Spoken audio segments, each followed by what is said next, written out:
সবাইকে ভালো আছো আশা করি। যে গরম পড়ছে, তো একদম মানে চারিদিকে প্রচণ্ড গরম। আমরা রুম থেকে যখন দোকানে যাই, একদম দোকানে, তো ওখানে তো আরও কন্ডিশন খারাপ, প্রচণ্ড গরম। আর একদম ঘেমে টেমে শেষ একদম। আবার রুমে আসি, এখানেও প্রচণ্ড গরম, জামা ঠামা কিছু নাই।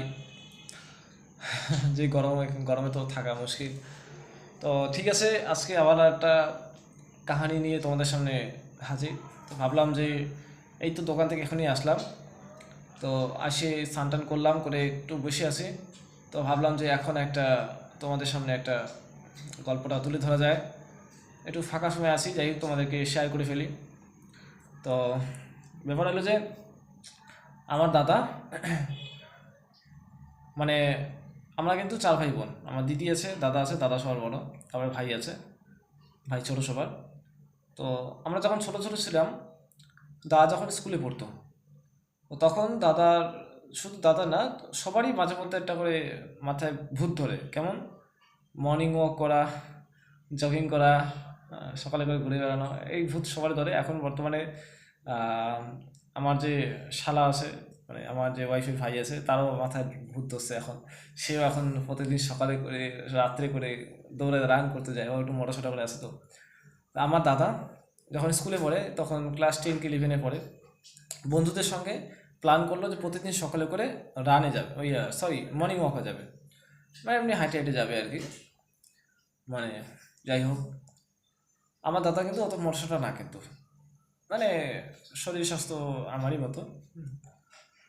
তো আমার তো একটু হাইট কম আছে।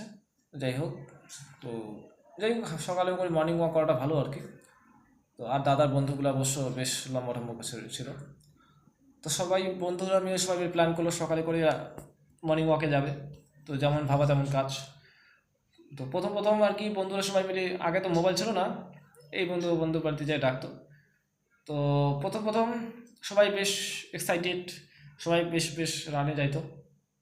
এইভাবে করতে করতে করতে করতে ওই আমাদের দেশি ভাষায় একটা কথা আছে, নয়া নয়া বুদ্ধ সব তেরো দিনে খায় ভাত। হ্যাঁ। তো নয়া নয়া যারা প্ল্যান করলো, সেটা নয়া নয়া সবাই ভালো করে যায়, মর্নিং ওয়াকে যায়। এইভাবে করে আস্তে আস্তে আস্তে আস্তে একজন দুজন করে কমতে থাকলো।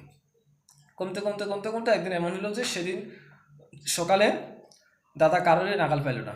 তখন দাদা ভাবলো সেদিন আর কেউ মর্নিং ওয়াকে যাবে না, সবাই ঘুমে ব্যস্ত। ওই দুই চার দিন মর্নিং ওয়াক করে সবাই হাফসায় গেছে। তো তখন দাদা বললো যে আজকে একাই যাওয়া যাক। তো একা হাঁটতেছে হাঁটতেছে হাঁটতেছে। আমার দাদার মাঝে মধ্যে সব প্রচণ্ড গাড়ি দেয়। এই মানে ভোরে উঠতে উঠতে উঠতে ভোরে ওঠার একটা ভাগ আছে। ঠান্ডার দিনে আর কি, ঠান্ডার দিনে যদি ভোর সাড়ে চারটা, চারটা সাড়ে চারটা মানে কেমন ভাবতে পারো। এখন গরমের দিন সাড়ে চারটা মানে একটু বেশ পরিষ্কার আলো হয়, আর ঠান্ডার দিনে সাড়ে চারটা মানে একদম ঘুটঘুটে আন্ধার। সাড়ে চারটা মানে একদম ঘুটঘুটে অন্ধকার অন্ধকার। সাড়ে পাঁচটার দিকে প্রায় ঠান্ডা দিনে আকাশ পরিষ্কার হয়। তো হয়েছেটা কি, তো প্রতিদিনকার মতো দাদা আর কি সাড়ে চারটার দিকে করে সেদিন রওনা দিল মর্নিং ওয়াকের উদ্দেশ্যে। আমাদের বাড়িটা যেটা ছিল, আমাদের পুরনো বাড়ি ছিল একদম টাউন আর কি, একদম ট্রাফিকের থেকে কিছুটা সামনে, মানে মেইন ট্রাফিকের থেকে এই 1/2 কিলোমিটার আর কি, আর একদম রাস্তার পাশে। আর সেই রাস্তা থেকে দক্ষিণ দিকে দাদারা মর্নিং ওয়াকে যাইতো। তো সেদিন যাই হোক, মর্নিং ওয়াকে গেল, একাই গেল সেদিন, কোনো বন্ধুরা ওঠে নাই। হাঁটতে হাঁটতে হাঁটতে হাঁটতে যাচ্ছে যাচ্ছে যাচ্ছে, যাইতে যেতে যেতে প্রায় আহ, তোমার 4 থেকে 5 কিলোমিটার অবধি গেল। 4 থেকে 5 কিলোমিটার অবধি যায়, তারপর যায় আবার ব্যাক করে আসে হাঁটতে হাঁটতে। তো 4 থেকে 5 কিলোমিটার সেদিন গেল। যাওয়ার পর দেখে, দূর থেকে দেখে কি, রাস্তার মাঝখানে সাদা কাপড় পরা একটা মানুষের মতো দাঁড়ায় আছে। তো দাদা যেখানে দাঁড়া আছে সেখান থেকে 100 মিটার দূরত্বের মধ্যে আছে। আর জায়গাটা আর কি, মানে লোকালয় তখন ওখানে নাই, রাস্তা হাইরোড, তো হাইরোড দুই পাশে ফাঁকা জমি, জঙ্গল টঙ্গল একটু আছে, ঝাড় জঙ্গল। তো তখন দাদা ওখানে যে ওই মূর্তিটাকে দেখে থেমে গেল। আবার রাস্তা ঠিক মাঝখানে। তো তখন গাড়ি টাড়িও কিছু নাই। এই তো মনটা ধুকধুকান শুরু হয়ে গেল। তো দাদা কিছুক্ষণ আসে, দাঁড়ায়, দেখে, নড়েও না চলেও না। তো দাদা তো মনে মনে বললো যে না, ব্যাপার তো ভালো না রে। তো আস্তে আস্তে দাদা কী করলো, আর চারিদিকে এদিক ওদিক তাকাইলো, কোনো মানুষজনও নাই, কি করা যায় এখন। হ্যাঁ, তখন দাদা কী করলো, ভক্তি টুক্তি দিল, ঠাকুরের নাম নিল, নিয়ে তখন ভাবলো যে না, আজকে আর আগানো যাবে না। তখন দাদা কী করলো, সোজা একদম ব্যাক করলো, ব্যাক করে হাঁটতে হাঁটতে হাঁটতে হাঁটতে আস্তে আস্তে এই যে মনে যে এত করে যে ভয় ঢুকে গেছে, প্রচণ্ড ধুকধুকানি, আর দাদা রানও করতে পারে না অতটা। তো এই ভয়ে একদম আর হাঁটা পথে প্রচণ্ড স্পিডে হাঁটতে হাঁটতে হাঁটতে হাঁটতে 1/2 কিলোমিটারের মতো চলে আসছে বাড়ির দিকে। বাড়ি এসে পিছন দিকে তাকায় দেখে যে ইয়ার সেই, মানে ওই সেম দূরত্বে ওই মূর্তিটা হাইটে হাইটে দাদা পিছু পিছু হাইটে হাইটে আসতেছে। ধুকধুকানি তো বাইরে গেল। এখন কি করবে, বাড়ি থেকে প্রায় এই 4.5-5 কিলোমিটার মতো দূরে গেছে, ওই 1/2 কিলোমিটার আসছে, আরও তো 4 কিলোমিটার রাস্তা বাকি আছে, রাস্তাতে মানুষও নাই। এই তখন প্রাণপণে দিল এক দৌড়, এই দৌড় দিতে দিতে দিতে আরও 1/2 কিলোমিটার মতো আইসে হাঁপানো শুরু করে দিল। তখন ভয় ভয় পিছনে তাকা দেখে ওই, মানে ওই যে সাদা শাড়ি পরা মূর্তিটাও দাদা পিছনে পিছনে দৌড়ে দৌড়ে আসতেছে। এই তো কাম শেষ। তখন ভগবানের নাম জোরে জোরে স্মরণ করতে করতে ভয় একদম থরথর কাঁপতে কাঁপতে দৌড়াইতেও পারতেছে না, তো কোনো রকমে দৌড়াতে আরও আরও কিছুটা দূরে এসে দৌড়ে পিছন দিকে তাকায় ওই মূর্তিটা দৌড়ে আসতেছে সাদা শাড়ি পরে।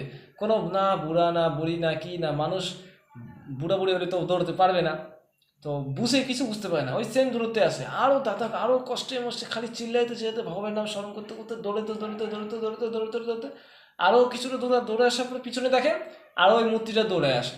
তারপরে দাদা কী করলো, আবার দৌড়ে পিছনের দিকে তাকায় দেখে যে মূর্তিটা ওই দাদার মতো দৌড়ে দৌড়ে আসে, বেশি আগায় আসে না, সেম দূরত্বে আসে। জিউ তো গেল শুকায়।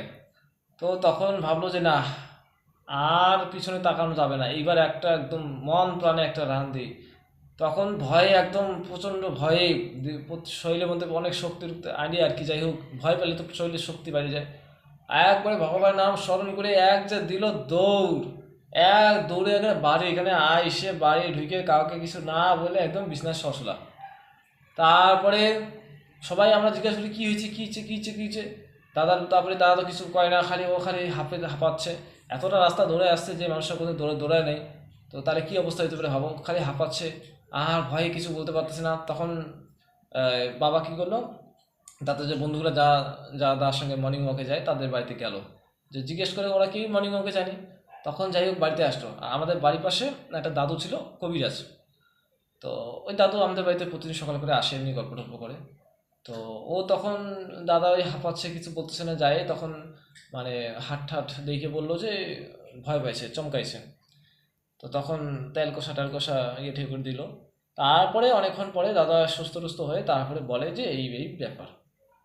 তো তারপরে যে দাদা যে বাড়িতে যে গালি খাইলো বাবুর ঠাকুমার ঠাকুরদার, ওই গালি খায় সেদিন থেকে ও কান ধরছে, আর কোনোদিনও মর্নিং ওয়াকে যায় না।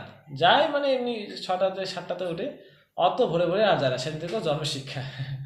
তো ও দাদা ওই কথা শুনে আমি তো ওই রাস্তা দিয়ে যাইনি, আমি শুধু বাড়ির পাশে মাঠ ছিল, ওই মাঠে আমিও সকালে উঠতাম।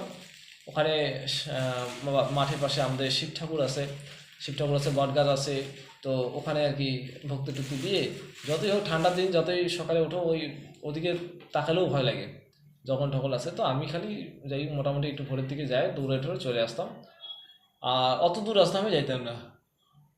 আর দাদা কাণ্ড দেখে আমি শিক্ষা।